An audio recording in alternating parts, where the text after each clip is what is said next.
ಎಲ್ಲರಿಗೂ ನಮಸ್ಕಾರ ಹಾಗೂ ಆಸಕ್ತಿ ಅಕಾಡೆಮಿಗೆ ಸ್ವಾಗತ. ಇವತ್ತು ನಾವು ಒಂದು ಎರಡು ವಿಚಾರಗಳ ಬಗ್ಗೆ ಡಿಸ್ಕಷನ್ ಮಾಡೋಣ. ಇವತ್ತು ಮತ್ತು ಇನ್ನೊಂದು ನಿನ್ನೆಯ ಎರಡು ವಿಚಾರವಾಗಿ. ನನ್ನ ಚಾನಲ್ಗೆ ನೀವಿನ್ನೂ ಹೊಸಬರಾಗಿದ್ದರೆ ದಯವಿಟ್ಟು ನನ್ನ ಚಾನಲ್ನ ಸಬ್ಸ್ಕ್ರೈಬ್ ಮಾಡ್ಕೊಳ್ಳಿ, ಹಾಗೆ ವಿಡಿಯೋನ ಲೈಕ್ ಮಾಡಿ, ಎಲ್ಲರಿಗೂ ಶೇರ್ ಮಾಡಿ. ಮೊದಲನೇದಾಗಿ ಬರೋಣ. UGCET 2025 ಬಂದರೆ ನಿಮಗೆ ಒಂದು ತಾತ್ಕಾಲಿಕ ಶುಲ್ಕ ರಚನೆ ಇಂಜಿನಿಯರಿಂಗ್ ವಾಸ್ತುಶಿಲ್ಪ ಅಂತ ಕೊಟ್ಟಿದ್ದಾರೆ. ಬಿ ಫಾರ್ಮಾ, ಎಂ ಫಾರ್ಮಾ ಅಂತ. ಇಲ್ಲಿ ಫಾರ್ಮಾ ಡಿ ಕೋರ್ಸ್ಗಳಿಗೆ ಎಲ್ಲದಕ್ಕೂ ನಿಮಗೆ ಪ್ರಾವಿಷನಲ್ ಫೀಸ್ ಸ್ಟ್ರಕ್ಚರ್ ಅಂತ ಕೊಟ್ಟಿದ್ದಾರೆ ನಿಮಗೆ. ಆ್ಯಕ್ಚುಲಿ ಈ ಫೀಸ್ ಸ್ಟ್ರಕ್ಚರ್ನೆಲ್ಲ ಮೊದಲನೇ ಬಿಡಬೇಕಾಗಿತ್ತು. ಇವ್ರು ನೋಡಿದ್ರೆ ಎಲ್ಲ ಆಪ್ಷನ್ ಎಂಟ್ರಿ ಎಲ್ಲ ಮುಗಿದೋಗಿದ್ದಾದಮೇಲೆ ಬಿಡ್ತಿದ್ದಾರೆ. ಇವನ್ ನೀಟದು ಅಷ್ಟೇ, ಆಪ್ಷನ್ ಎಂಟ್ರಿ ಮುಗಿದೋಗಿದ್ದಾದಮೇಲೆ ಫೀಸ್ ಸ್ಟ್ರಕ್ಚರನ್ನ ಬಿಡ್ತಿದ್ದಾರೆ. ಇದಕ್ಕೇನು ಹೇಳಬೇಕು ಅಂತ ನಮಗೂ ಗೊತ್ತಿಲ್ಲ. ಓಕೆ, ಬಟ್ ಎನಿಹೌ ಫೀಸ್ ಸ್ಟ್ರಕ್ಚರನ್ನು ಬಿಟ್ಟಿದ್ದಾರೆ. ನೋಡ್ಕೊಳ್ಳಿ ನೀವು ಕಂಪ್ಲೀಟಾಗಿ. ಫೀಸ್ ಸ್ಟ್ರಕ್ಚರ್ ಲಾಸ್ಟ್ ಟೈಮ್ ಏನಿತ್ತು ಫೀಸ್ ಸ್ಟ್ರಕ್ಚರ್ ಅದೇ ಇದೆ, ನಿಮಗೇನು ಚೇಂಜಸ್ ಏನಿಲ್ಲ. ಎಲ್ಲ ಎಕ್ಸ್ಪ್ಲೈನ್ ಮಾಡಿದ್ದೀನಿ ಲಾಸ್ಟ್ ಟೈಮೇ ನಿಮಗೆ ಯಾವ ಥರ ಫೀಸ್ ಸ್ಟ್ರಕ್ಚರ್ ಇದೆ. GM 2A 3B 3A 3B and SC ST including annual income if it is above 10 lakhs above ಇದ್ದರೆ ನಿಮಗೆ ಸೇಮ್ ಫೀಸ್ ಏನಿರುತ್ತೋ ಈಗ ಎಲ್ಲರಿಗೂ GM ಕ್ಯಾಂಡಿಡೇಟ್ಸ್ಗೆ ಅದೇ ಫೀಸ್ ಇರುತ್ತೆ. ಮತ್ತು SNQ ಕೋಟಾ ಆಗಿ ಸೆಲೆಕ್ಟ್ ಆಗಿರುವಂಥ ಸ್ಟೂಡೆಂಟ್ಸ್ಗಳಿಗೆ ಈ ಫೀಸು ಸೆಕೆಂಡ್ ಕಾಲಮ್. ಮತ್ತು SC ಸ್ಟೂಡೆಂಟ್ಸ್ಗಳಿಗೆ ಫೋರ್ತ್ ಏನಿದೆ ಫೋರ್ತ್ ನಂಬರ್ ಅದು ಕಾಲಮು. ಮತ್ತು ST ಸ್ಟೂಡೆಂಟ್ಸ್ಗಳಿಗೆ ಫಿಫ್ತ್ ಕಾಲಮು. ಮತ್ತು ಕ್ಯಾಟಗರಿ 1 ಸ್ಟೂಡೆಂಟ್ಸ್ಗಳಿಗೆ annual income if it is up to 2.5 lakhs ಇದ್ದರೆ ಇದು, ಎಬೋವ್ 2.5 lakhs ಇದ್ದರೆ ನಿಮಗೆ ನೋಡ್ಬೋದು. ಫಸ್ಟ್ ಸೆಕೆಂಡ್ ಇದೆಯಲ್ವಾ ಕಾಲಮ್ ಇದೆಯಲ್ವಾ, ಸೆಕೆಂಡ್ ಒನ್ 44,200 ಆ ಕಾಲಮೇ ಅಪ್ಲೈ ಆಗುತ್ತೆ ಅವರಿಗೆ. If it is annual income category 1 ಸ್ಟೂಡೆಂಟ್ಸ್ಗೆ ಲೆಸ್ ದ್ಯಾನ್ 2.5 lakhs ಇದ್ದರೆ ಸಿಕ್ಸ್ತ್ ಕಾಲಮ್ ಏನಿದೆ ಅದು ಅಪ್ಲೈ ಆಗುತ್ತೆ. ಎಲ್ಲ ಕೋರ್ಸ್ಗಳಿಗೆ engineering, architecture, B pharma course ಮತ್ತು ಫಾರ್ಮಾ ಡಿ ಕೋರ್ಸ್, ಮತ್ತು ಫಾರ್ಮ್ ಸೈನ್ಸಿಗೆ BSc ಅಗ್ರಿಕಲ್ಚರ್, ವೆಟರ್ನರಿ ಸೈನ್ಸಿಗೆ, ಫಿಶರೀಸ್ ಮತ್ತು ಡೈರಿ ಸೈನ್ಸಿಗೆ ಕಂಪ್ಲೀಟಾಗಿ ಫೀಸ್ ಸ್ಟ್ರಕ್ಚರನ್ನು ಕೊಟ್ಟಿದ್ದಾರೆ. ನೋಡ್ಕೋಬೋದು ನೀವು ಇಲ್ಲಿ. ಈಗ ಎರಡನೇ ವಿಚಾರಕ್ಕೆ ಬರೋಣ. ಇದು ಫೀಸ್ ಸ್ಟ್ರಕ್ಚರ್ ಆದಮೇಲೆ ಈಗ ನೀಟಿಗೆ ಬಂದರೆ ನೀಟಲ್ಲೂ ಅಷ್ಟೇ ಫೀಸ್ ಸ್ಟ್ರಕ್ಚರನ್ನು ಬಿಟ್ಟಿದ್ದಾರೆ ನಿಮಗೆ. ಎಲ್ಲ ಆಪ್ಷನ್ ಎಂಟ್ರಿ ಮುಗ್ದಿದ್ದಾದಮೇಲೆ ಕೊಟ್ಟಿದ್ದಾರೆ. ಅವರಿಗೆ ಅದನ್ನೇ ಹೇಳಬೇಕು, KA ಅವರಿಗೆ ಧನ್ಯವಾದ ತಿಳಿಸ್ಬೇಕು ಈ ವಿಚಾರವಾಗಿ. ಮೊದಲು ಆಪ್ಷನ್ ಎಂಟ್ರಿ ಮಾಡೋದಕ್ಕೆ ಮುಂಚೆ ಎಲ್ಲ ಫೀಸ್ ಸ್ಟ್ರಕ್ಚರ್ ಅಂತ ತಿಳ್ಕೊಂಡಿದ್ದಾದಮೇಲೆ ಆಪ್ಷನ್ ಎಂಟ್ರಿಗಳು ಕಾಲೇಜುಗಳನ್ನು ಸೆಲೆಕ್ಟ್ ಮಾಡೋದು ನೋಡಿದ್ದೀವಿ. ಬಟ್ ಇಲ್ಲಿ ಎಲ್ಲ ಕಾಲೇಜೆಲ್ಲ ನಾವು ಸೆಲೆಕ್ಟ್ ಮಾಡಿ ಇನ್ನೇನಿನ್ನು ರಿಸಲ್ಟ್ಸ್ ಬರಬೇಕು, ಮಾರ್ಕ್ ರಿಸಲ್ಟ್ಸು, ಆಗ ಫೀಸ್ ಸ್ಟ್ರಕ್ಚರ್ನ ಬಿಡ್ತಿದ್ದಾರೆ. ಬಟ್ ಏನೇ ಬಿಟ್ಟಿದ್ದಾರೆ, ಅದಕ್ಕೆ ಸಂತೋಷ ಪಡಬೇಕೀಗ.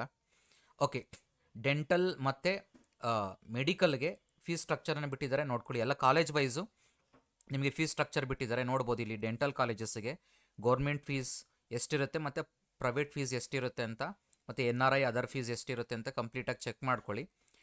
ಗೌರ್ಮೆಂಟ್ ಕಾಲೇಜಸ್ಗೆ ನಿಮ್ಗೆ ಗೊತ್ತಿದೆ, ಪ್ರೈವೇಟ್ ಮತ್ತು NRI ಯಾವುದು ಕೋರ್ಸ್ ಫೀಸಸ್ ಇರೋದಿಲ್ಲ, ಒಂದೇ ಫೀಸ್ ಇರುತ್ತೆ ಗೌರ್ಮೆಂಟ್ ಕಾಲೇಜಸ್ಗೆ. ಮತ್ತು ಕಾಲೇಜ್ ಟೈಪ್ ಇದೆ ನೋಡ್ಬೋದು. ಫಸ್ಟ್ ಕಾಲಮ್ ಬಂದು ನಿಮಗೆ ಕಾಲೇಜ್ ಕೋಡ್ ಇದೆ, ಸೆಕೆಂಡ್ ಒನ್ ಬಂದು college code and college name ಇದೆ. ಅದಾದಮೇಲೆ ಕಾಲೇಜ್ ಟೈಪ್ ಇದೆ, ಯಾವ ಥರದ ಕಾಲೇಜ್ ಅದು, ಗೌರ್ಮೆಂಟ್ ಕಾಲೇಜಾ, ಮೈನಾರಿಟಿ ಕಾಲೇಜಾ, ಅಥವಾ ಪ್ರೈವೇಟ್ ಅನ್ಎಡೆಡ್ ಕಾಲೇಜಾ, ಅಥವಾ ಪ್ಯೂರ್ಲಿ ಪ್ರೈವೇಟ್ ಕಾಲೇಜಾ, ಅಥವಾ ಪ್ರೈವೇಟ್ ಡೀಮ್ ಟು ಬಿ ಯೂನಿವರ್ಸಿಟಿನ. ಕಂಪ್ಲೀಟಾಗಿ ಲಿಸ್ಟ್ ಕೊಟ್ಟಿದ್ದಾರೆ, ಎಲ್ಲ ಕಾಲೇಜುಗಳ ಫೀಸ್ ಸ್ಟ್ರಕ್ಚರನ್ನು ಕೊಟ್ಟಿದ್ದಾರೆ ಕಂಪ್ಲೀಟಾಗಿ ನಿಮಗೆ. ಗೌರ್ಮೆಂಟ್ದು ಅರೌಂಡ್ 49,350 ಇರುತ್ತೆ ಗೌರ್ಮೆಂಟ್ ಫೀಸು ನಿಮಗೆ ಗೌರ್ಮೆಂಟ್ ಕಾಲೇಜಲ್ಲಿ. ನಿಮಗೆ ಹೋಗ್ತಾ ನೆಕ್ಸ್ಟ್ ಈಗ ಪ್ರೈವೇಟ್ ಕಾಲೇಜಸ್ಗೆ ಹೋದರೆ ಅರೌಂಡ್ ಎಲ್ಲ ಆಲ್ಮೋಸ್ಟ್ ನಿಮಗೆ ಸೇಮ್ ಬರುತ್ತೆ, ಸ್ವಲ್ಪ ಸ್ಲೈಟ್ ಚೇಂಜಸ್ ಬಿಟ್ಟರೆ ನಿಮಗೆ 95,000. ಪ್ರೈವೇಟ್ ಕಾಲೇಜಸ್ಗೆ ಬಂದರೆ ನಿಮ್ಗೆ ಆಲ್ಮೋಸ್ಟ್ 95,308 ರೂಪೀಸ್ ಇರುತ್ತೆ ಗೌರ್ಮೆಂಟ್ ಫೀಸು. ಕಾಲೇಜ್ ಫೀಸು ಸ್ವಲ್ಪ ಸ್ಲೈಟಾಗಿ ಡಿಫ್ರೆನ್ಸ್ ಆಗ್ತಾ ಹೋಗುತ್ತೆ, ನೀವು ನೋಡ್ಬೋದು ಫೀಸ್ ನಿಮ್ಗೆ ಇಲ್ಲೆಲ್ಲನೂ. ಮತ್ತು ಪ್ರೈವೇಟ್ ಅದರಲ್ಲಿ ಡೀಮ್ ಟು ಬಿ ಯೂನಿವರ್ಸಿಟಿನಲ್ಲಿ ಹೋದರೆ ಪ್ರೈವೇಟ್ ಫೀಸು ನಿಮಗೆ ನೋಡ್ಬೋದು ಕಂಪ್ಲೀಟಾಗಿ ಮೆನ್ಷನ್ ಮಾಡಿದ್ದಾರೆ. ಮತ್ತು ಅದರ್ಸ್ ಫೀಸು, NRI ಫೀಸು ಕಂಪ್ಲೀಟಾಗಿ ಮೆನ್ಷನ್ ಮಾಡಿದ್ದಾರೆ. ಎಲ್ಲ ಮೆಡಿಕಲ್, ಡೆಂಟಲ್ ಕಾಲೇಜುಗಳ ಫೀಸ್ ಸ್ಟ್ರಕ್ಚರ್ ಬಿಟ್ಟಿದ್ದಾರೆ. ಜೊತೆಗೆ ಈವನ್ ಮೆಡಿಕಲ್ ಕಾಲೇಜುಗಳ MBBS ಸೀಟುಗಳ ಫೀಸ್ ಸ್ಟ್ರಕ್ಚರು ಸಹ ಬಿಟ್ಟಿದ್ದಾರೆ. ಲಾಸ್ಟ್ ಇಯರ್ ಫೀಸೇ ನಿಮಗೆ ಏನು ಚೇಂಜಸ್ ಏನು ಮಾಡಿಲ್ಲ, ಸ್ಲೈಟ್ ಚೇಂಜಸ್ ಏನು ನಿಮಗೆ ಅಷ್ಟೊಂದು ಡಿಫ್ರೆನ್ಸ್ ಏನು ಕಾಣಿಸ್ತಿಲ್ಲ. ಈಗ ನೋಡ್ಬೋದು ಮೆಡಿಕಲ್ ಸೀಟಿನ ಫೀಸು ಬಂದು ನಿಮಗೆ ಗೌರ್ಮೆಂಟ್ ಕಾಲೇಜುಗಳಲ್ಲಿ ಆಲ್ಮೋಸ್ಟ್ ನಿಮಗೆ 64,350 ರೂಪೀಸ್ ಇದೆ. ಅದಾದಮೇಲೆ ನಿಮಗೆ ಹೋಗ್ತಾ ನಿಮಗೆ 1,09,350 ರೂಪೀಸ್ ಇದೆ ಕೆಲವೊಂದು ಮೆಡಿಕಲ್ ಕಾಲೇಜುಗಳು ಗೌರ್ಮೆಂಟ್ ಕಾಲೇಜುಗಳಲ್ಲಿ. ಮತ್ತು ಪ್ರೈವೇಟ್ ಕಾಲೇಜುಗಳಂತ ಹೋಗ್ತಿದ್ರೆ ನೀವು ಕಂಪ್ಲೀಟಾಗಿ 1,53,571 ಇದೆ government fees. Private fees around 12 lakhs ಇದೆ. ನೆಕ್ಸ್ಟ್ ನೀವು ಬಂದಾಗ ಇನ್ನೊಂದು ಅದೇ ಸೆಟ್ ಕಂಪ್ಲೀಟಾಗಿ ಪ್ರೈವೇಟ್ ಕಾಲೇಜುಗಳ ನಿಮಗೆ ಗೌರ್ಮೆಂಟ್ ಸೀಟು ಮತ್ತು ಪ್ರೈವೇಟ್ದು ಅಷ್ಟೇ ಇರುತ್ತೆ. ಕೆಲವೊಂದು ಕಾಲೇಜುಗಳ ಫೀಸ್ ಮಾತ್ರ ಡಿಫ್ರೆನ್ಸ್ ಇದೆ, ನೋಡ್ಬೋದು ನೀವು ಇಲ್ಲಿ. ಎಮ್ ಎಸ್ ರಾಮಯ್ಯದು ನಿಮಗೆ ಇಲ್ಲಿ 25 ಲ್ಯಾಕ್ಸ್ ಫೀಸ್ ಇದೆ, ಪ್ರೈವೇಟ್ ಫೀಸ್ ಬಂದು. ಗೌರ್ಮೆಂಟ್ ಫೀಸ್ ಆಲ್ಮೋಸ್ಟ್ ಅಷ್ಟೇ ಇರುತ್ತೆ, ಸ್ಲೈಟ್ ಡಿಫ್ರೆನ್ಸ್ ಒಂದು 10-20,000 ಡಿಫ್ರೆನ್ಸ್ ಬಿಟ್ಟರೆ ಅಷ್ಟೇನು ಡಿಫ್ರೆನ್ಸ್ ಆಗಲ್ಲ ನಿಮಗೆ. ಬಟ್ ಪ್ರೈವೇಟ್ ಫೀಸ್ ಅಂತೂ ಕಂಪ್ಲೀಟಾಗಿ ಡಿಫ್ರೆನ್ಸ್ ಇರುತ್ತೆ, ನೋಡ್ಬೋದು. ಎಲ್ಲ ಕಾಲೇಜುಗಳ ಮೆಡಿಕಲ್ ಕಾಲೇಜುಗಳ ಫೀಸನ್ನು ಬಿಟ್ಟಿದ್ದಾರೆ, MBBS ಫೀಸನ್ನು ಬಿಟ್ಟಿದ್ದಾರೆ, ಜೊತೆಗೆ ಡೆಂಟಲ್ ಫೀಸ್ ಸ್ಟ್ರಕ್ಚರು ಸಹ ಬಿಟ್ಟಿದ್ದಾರೆ, ಜೊತೆಗೆ engineering, architecture, BSc agriculture, B pharma, pharma D, veterinary science ಎಲ್ಲ ಕೋರ್ಸ್ಗಳ ಫೀಸ್ ಸ್ಟ್ರಕ್ಚರನ್ನು ಬಿಟ್ಟಿದ್ದಾರೆ. ಇನ್ನೇನು ಸ್ವಲ್ಪ ದಿನಗಳ ನಂತರ ನಿಮಗೆ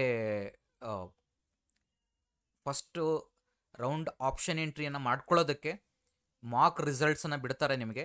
ಮಾಕ್ ರಿಸಲ್ಟ್ಸನ್ನು ಬಿಟ್ಟಿದ್ದಾದಮೇಲೆ ನಿಮಗೆ ಅದರಲ್ಲಿ ಆಲ್ಟ್ರೇಷನ್ ಮಾಡ್ಕೊಳ್ಳೋಕ್ಕೆ ಆಪ್ಷನ್ ಕೊಡ್ತಾರೆ. ಆಲ್ಟ್ರೇಷನ್ ಅಷ್ಟೇ ನಿಮಗೆ, ಅದರಲ್ಲಿ ಯಾವುದೇ ಆ್ಯಡ್ ಮಾಡೋದಕ್ಕೆ ಎಕ್ಸ್ಟ್ರಾ ಆಪ್ಷನ್ಸ್ ಕೊಡೋದಿಲ್ಲ. ಆಲ್ಟ್ರೇಷನ್ ನಾನು ಬಿಗಿನಿಂಗಿಂದ ಹೇಳ್ತಾನೆ ಇದ್ದೀನಿ. ಆಲ್ಟ್ರೇಷನ್ ಅಂದರೆ ಆಪ್ಷನ್ಸನ್ನು ಚೇಂಜ್ ಮಾಡ್ಕೊಳ್ಳೋಕ್ಕೆ ಒಂದು ಆಪ್ಷನನ್ನು ಕೊಡ್ತಾರೆ. ಮಾಕ್ ರಿಸಲ್ಟ್ಸ್ ಬಿಟ್ಟಿದ್ದಾದಮೇಲೆ ಅದನ್ನು ಚೇಂಜ್ ಮಾಡ್ಕೊಂಡಿದ್ದಾದಮೇಲೆ ಬ್ಲಾಕ್ ಮಾಡ್ತಾರೆ ಒನ್ಸ್ ಅಗೇನ್ ನಿಮಗೆ. ನೆಕ್ಸ್ಟ್ ಅದಾದಮೇಲೆ ಒಂದೆರಡು ದಿನಗಳ ನಂತರ ನಿಮಗೆ ಫಸ್ಟ್ ರೌಂಡಿನ ರಿಸಲ್ಟ್ಸ್ ಬಿಡ್ತಾರೆ, ದಟ್ಸ್ ಅ ಫೈನಲ್. ಅದಾದಮೇಲೆ ನಿಮಗೆ ಕಂಪ್ಲೀಟಾಗಿ ಸೆಕೆಂಡ್ ರೌಂಡ್ ಹಾಗೆ ಕಂಟಿನ್ಯೂಷನ್ ನಡೀತಿರುತ್ತೆ. ಸೊ ಇಷ್ಟ ಆಯ್ತು ಇವತ್ತಿನ ಇನ್ಫಾರ್ಮೇಷನ್. ಸೊ ಇದೇ ಥರದ ಮಾಹಿತಿಗಾಗಿ ದಯವಿಟ್ಟು ನನ್ನ ಚಾನಲನ್ನು ಸಬ್ಸ್ಕ್ರೈಬ್ ಮಾಡ್ಕೊಳ್ಳಿ, ಹಾಗೆ ಈ ವಿಡಿಯೋನ ಲೈಕ್ ಮಾಡಿ, ಶೇರ್ ಮಾಡಿ ಎಲ್ಲರಿಗೂ. Thank you all.